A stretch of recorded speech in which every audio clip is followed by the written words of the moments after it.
સુરતમાં ધોધમાર વરસાદમાં ડાંગરને મોટા પાયે નુકસાન થયું છે। ઓલપાડની જેમ માંગરોળ તાલુકાના ડાંગર પકવતા ખેડૂતોની સ્થિતિ દયનીય બની છે। ત્રણ માવઠાના કારણે ડાંગરનો પાક બચાવવો મુશ્કેલ સાબિત થયું છે। પહેલા માવઠામાં જ ખેતરમાં પલળેલા ડાંગરને રસ્તા પર સૂકવવામાં આવ્યો હતો, જો કે બીજા બે માવઠાના કારણે રસ્તા પર સૂકવેલા ડાંગરને ફરી પલાળ્યો છે। ખેડૂતો ઈચ્છી રહ્યા છે કે તેમણે સરકાર તરફથી કોઈ સહાય ચૂકવવામાં આવે, જેથી કરીને તે ફરી બેઠા થઈ શકે। આ વર્ષે અમે ઉનાળુ ડાંગર બનાવ્યું છે। આ કમોસમી વરસાદને લીધે ડાંગર પકાવતા ખેડૂતોની હાલત કફોડી બની છે।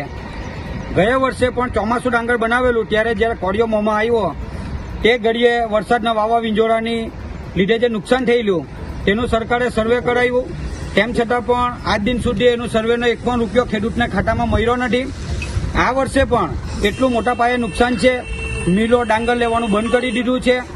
એટલે મારી સરકારશ્રીને એટલી નમ્ર અપીલ છે, અને જે કોઈ અમારા લોકલ સરકારના જે કોઈ અત્યારે વર્તમાન સરકારના જે કોઈ લોકલ નેતાઓ છે એમને પણ અપીલ છે કે આ મુખ્યમંત્રી સુધી કે પ્રધાનમંત્રી સુધી આ અમારી વાત પહોંચાડે, અને ખેડૂતોને જે કંઈ નુકસાનનું વળતર જેમ બને તેમ જલ્દી સર્વે કરીને આપે એવી અમારી માંગ છે।